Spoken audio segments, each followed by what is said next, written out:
I couldn't put it down. The book is unexpected. Jill Carnahan is a medical doctor. She joins me right now. Finding resilience through functional medicine, science, and faith. If I could sum it up, that's this book. Dr. Carnahan, welcome to the show and thank you for joining us.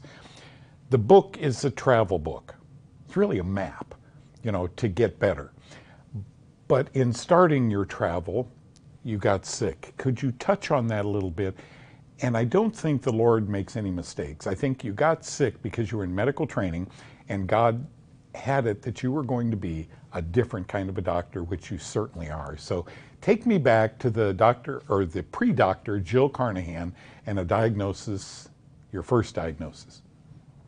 Yeah, so I was a simple but curious child growing up on a farm in central Illinois. I was the oldest girl, one of 5 children. My mother was a retired nurse who retired to take care of all 5 of us. She actually was told at one point that she'd never have children. Well, that turned out to not be true. So I was surrounded by love and life and a beautiful, beautiful family. Unbeknownst to me, the chemicals on the farm, the mold on the grains, and so many things that I didn't see or understand were slowly sabotaging my health. And it came to a head when I was in medical training. I had decided to go to medical school to kind of really learn the best reimbursed system in the US, but I still maintained my idea that food could heal us, that our bodies had the power to transform if given the right nutrients and environmental inputs. So I knew that there was more than just drugs and surgery. But in my journey of training, after 2 years of education, in my beginning of my 3rd year, I was suddenly diagnosed with aggressive breast cancer at the age of 25. It literally turned my world around, and all of a sudden I was facing a life-threatening illness. But I put to use the same tools I believed in. Number 1 was faith. I believed that God would use this for good if I allowed it, if I looked for the silver lining.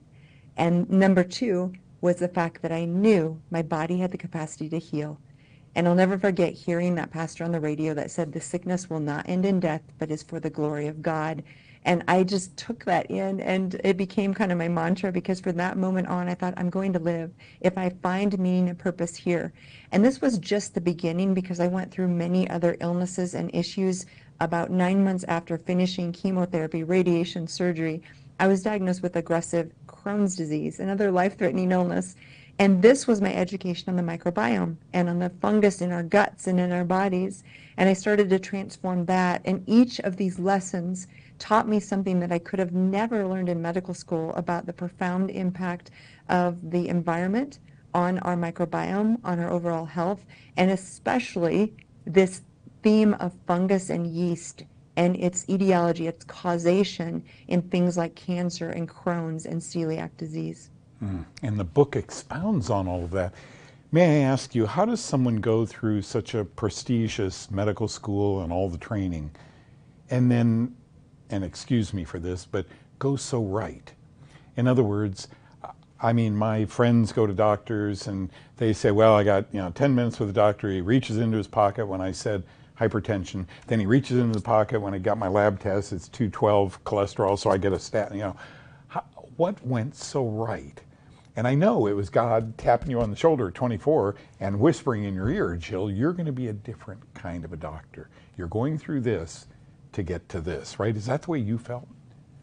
Yes, and I love you started this conversation with resilience through functional medicine, science, and faith. And I love that framework because to me it really epitomizes the left brain, the analytical, science-driven, problem-solving part of the brain, which could also be that, analytical, non-necessarily faith, the science.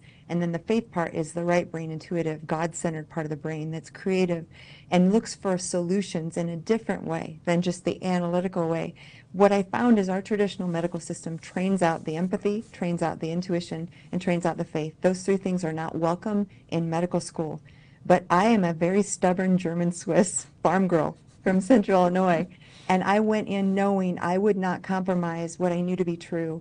And even though I was told and swayed that you can't trust intuition, you can't have any faith, you can't tell patients deep stories, you can't, God forbid, you cry in front of a patient, you never share that deeply, you have a wall of objectivity between you. But in my heart, I knew that wasn't true because the best connection, the best inspiration, the best human capacity of our souls is when we connect on that level and we're real and we're authentic.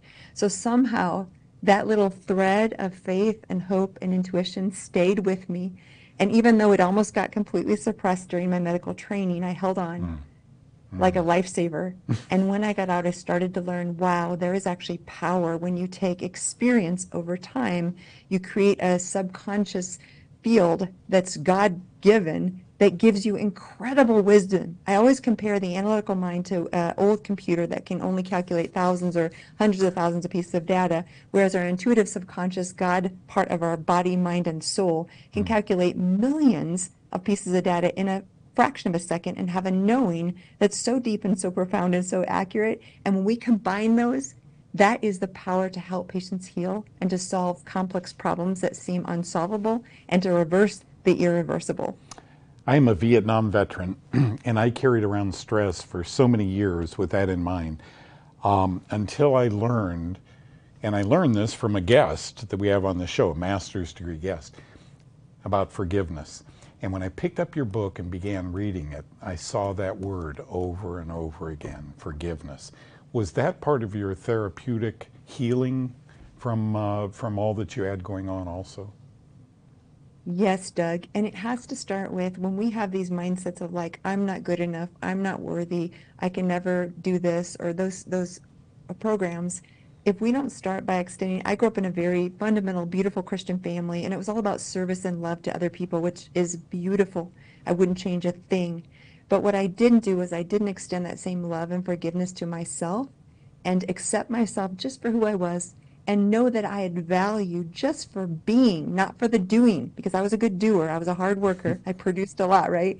But that productivity became an idol in my younger years.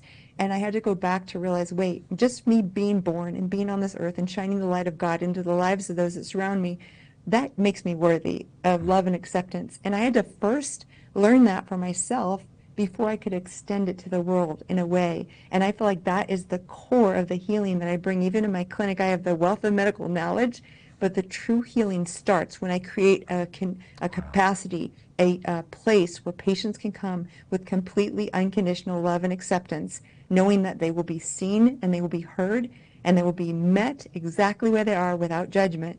That's what starts that healing process, because we can let down our guard and show up and say, what else is possible? I think that's the definition of functional medicine.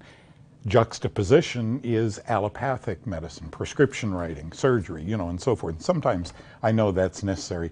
In the 2 minutes we have remaining, Dr. Carnahan, would you do me a favor?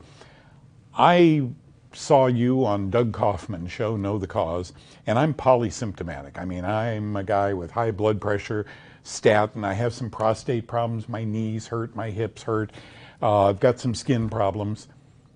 Where do I start? I mean, your book is such a perfect roadmap. Where do I start? I always tell people, if you always do what you've always done, you'll always get what you've always gotten. So I start with change. What about you? Yes, and I always say clean air, clean water, clean food, and you could add to that clean mind, clean body. But these things that are inputs, you don't have to spend tens of thousands of dollars on fancy equipment or drugs or even some of the best doctors in the world, because these things are accessible and able for everyone to input. So you start with, what can I do to make my air more clean? What can I do to eat cleaner foods? What can I do to eliminate my addiction to sugar or drugs or alcohol or anger, or you name it? Those kinds of things are where we start. And literally that foundation is 80%. Then you might need a healer or someone in functional medicine to help guide you on the other 20%. But most people can do this themselves. Do you do only office visits? Do you do telemedicine? Yes, we do all. Good. We see people all over the United States. You know what I love, and your book describes this, the multidiscipline. Sometimes a chiropractor, doing a therapy on my back can be life-saving, together with a functional doctor who can help you maybe take away the pain, I don't know, CBD, curcumin, things. It's so amazing what you've done, what God's done in your life and in your practice. It is a joy to know you. I would recommend this book to everybody I know. The book is called Unexpected. My guest is Dr. Jill Carnahan. She's a medical doctor out of Colorado. Dr. Carnahan, what a blessing you are to so many. The book, you did it. Congratulations. Thank you, Doug. Thank you.